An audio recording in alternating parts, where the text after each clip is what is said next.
At 7:27 in the evening, on a dark curve of Route 112 in Haverhill, New Hampshire, a car spins off the road and slams into a snowbank. The driver is a 21-year-old nursing student named Maura Murray. Within the next 10 minutes, two separate people will see her standing beside that car, and within the next 10 minutes she will vanish so completely that not one confirmed trace of her has surfaced in over 2 decades. Here's the detail that still keeps investigators up at night. When the first person offered to help her, Maura said she didn't need it. She told him she'd already called AAA. That was a lie. There was no cell signal anywhere on that stretch of road. She couldn't have called anyone. So why did a stranded 21-year-old woman, alone in the snow at night, lie to the one person offering her help? That single lie is the thread that true crime investigators, retired detectives, and her own family have been pulling on for more than 20 years. And every time they pull it, the case gets stranger, not simpler.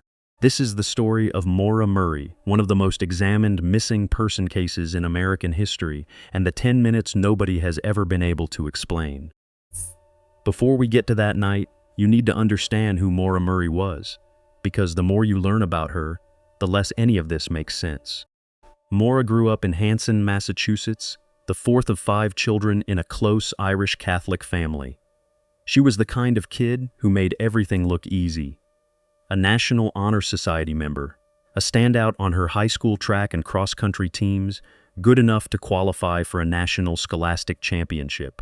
She was disciplined almost to a fault, and by the time she graduated high school, she'd earned a nomination to the United States Military Academy at West Point.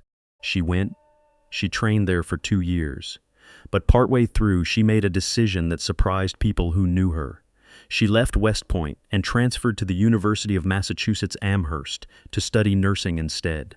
Friends and family describe her the same way, over and over. Kind, driven, a little guarded about her own struggles, but always the one taking care of everyone else. In high school, she used to volunteer at the nursing home where her mother worked, just to sit and talk with the residents. That was Maura, the helper, the one who showed up, which is part of why what happened next is so hard to reconcile. In the days before she disappeared, something in Maura's life was clearly unraveling. On February 5th, 4 days before the crash, she was working a shift at her campus security job when she got a phone call. Whatever was said on that call broke something in her. A coworker later said she became inconsolable, repeating just 2 words, over and over.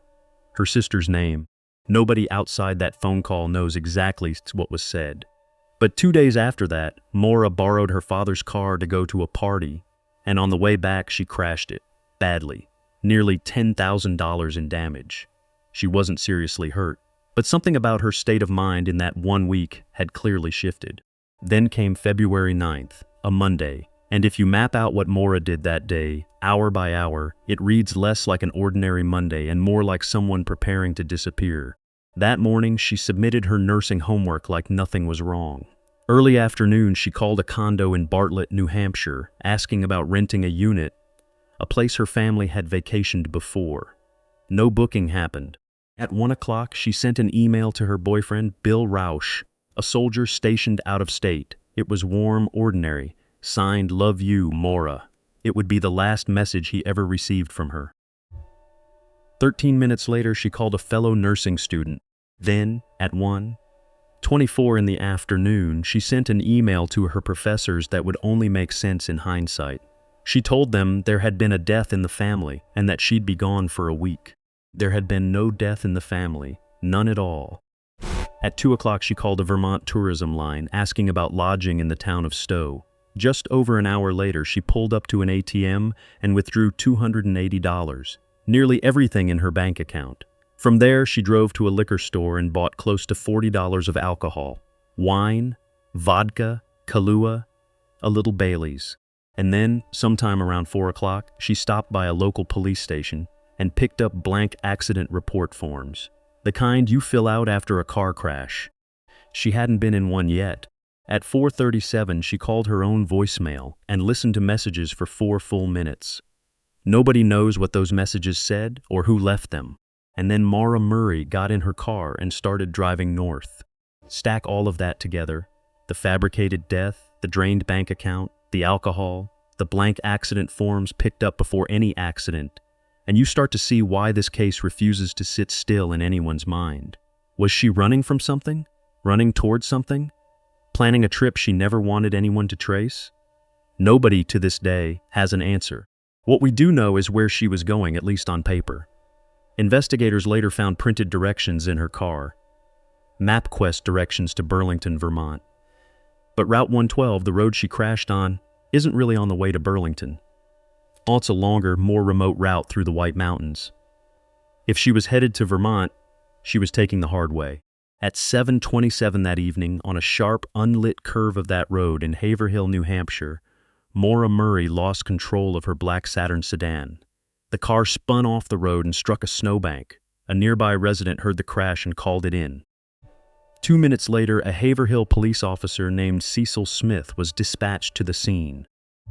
But before he arrived, someone else got there first. A local school bus driver named Butch Atwood was heading home on that same road when he saw the crashed car. He pulled over. He walked up to check on the driver, a young woman, alone, shaken but on her feet. He asked if she was okay. She told him she was just shook up.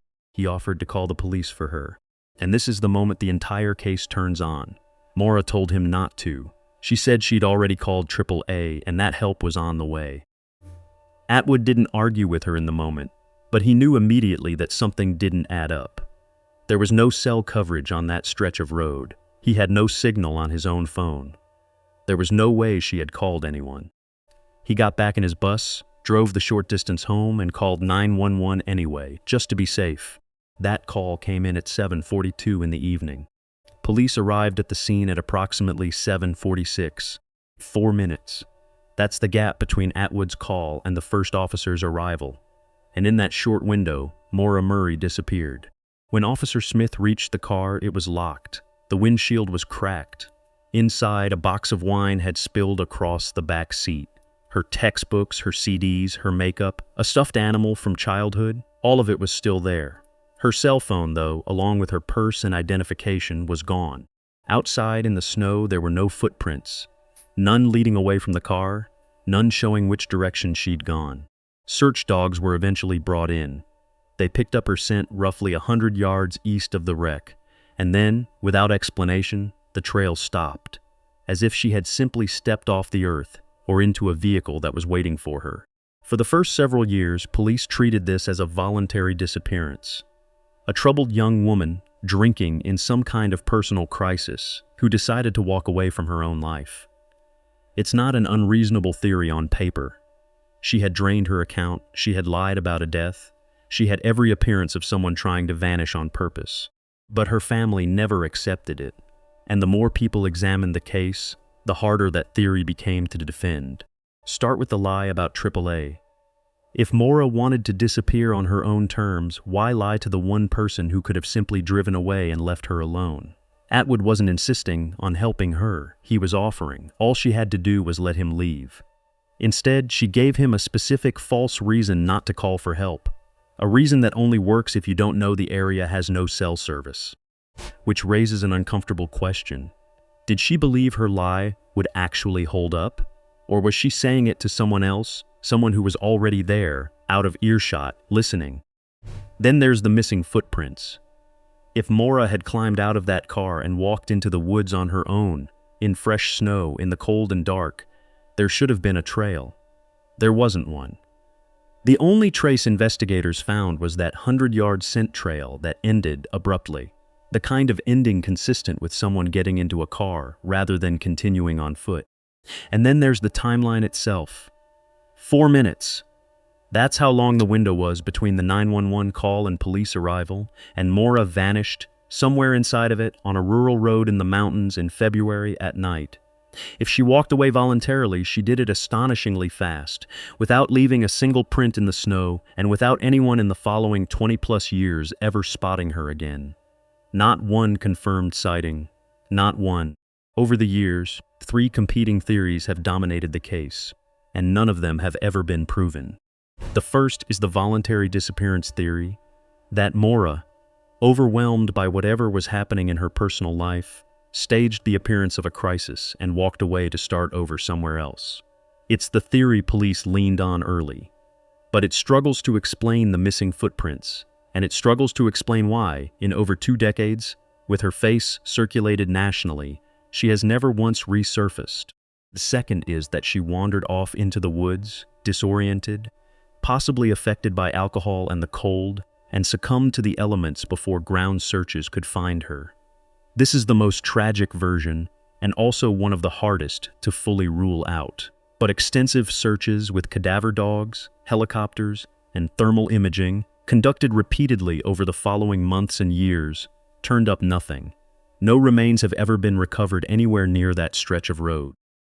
The third, and the one her family has increasingly come to believe, is that in that narrow window before police arrived, someone else was already at that crash site, and Maura left with them, willingly or not. A private investigator later hired by the family concluded that she likely accepted a ride from someone in those final minutes, and that the AAA story was meant to buy time, or to keep a witness from calling attention to the scene. No one has ever been charged. No named suspect has ever been formally tied to her disappearance by law enforcement. And that's an important thing to say clearly, because over the years, amateur investigators and true crime communities online have pointed fingers at various local individuals near the crash site, based on rumor and speculation rather than evidence. None of that speculation has ever produced an arrest, a confession, or physical proof. It's part of what makes this case so exhausting to follow. Every lead seems to dead end in the same place, nowhere. What's left, more than 20 years later, is a family that has never stopped asking the same questions the rest of us are asking. Maura's father, Fred Murray, spent years combing the New Hampshire wilderness himself, appearing on news programs, pushing for access to police records, refusing to let the case go cold, quietly. Her sister Julie became the newer face of the search, using social media and eventually a podcast to keep Maura's story in front of a new generation. One that discovered the case not through newspapers but through Reddit threads and YouTube videos exactly like this one. In a lot of ways, Maura Murray's disappearance was one of the very first true crime mysteries to grow up entirely inside the internet. Every phone record, every witness account, every scrap of the timeline has been picked apart by strangers for 2 decades now, trying to find the one detail that unlocks the whole thing. And here's what makes this case different from most other cold cases. It isn't cold, not really. As recently as this year, New Hampshire's cold case unit confirmed they are still actively pursuing leads, using investigative technology that didn't exist back in 2004, tools capable of re-examining old evidence in ways the original investigators never could. In 2024, authorities released an age progression image imagining what Maura might look like today in her 40s. It's a small, strange thing to sit with. Somewhere out there, or nowhere at all, is a woman who would now be more than twice the age she was the night she vanished. Her family has said in the years since that they've stopped hoping for the reunion they once dreamed of. What they want now is simpler and somehow heavier. They just want to know what happened. Not a happy ending, just an ending. So here's where the case stands. Today, investigators are still working it, her family is still fighting for it, and the 4-minute gap between a bus driver's 911 call and a police officer's arrival on a snow-covered road in New Hampshire remains, to this day, one of the most studied windows of time in modern American crime. If you had to guess, what do you think happened to Maura Murray in those 4 minutes? Did she walk away on her own? Did the cold take her before anyone could find her? Or was someone else already standing at that crash site, waiting? Whatever the answer is, it's still out there. And somewhere in New Hampshire, a family is still waiting for it.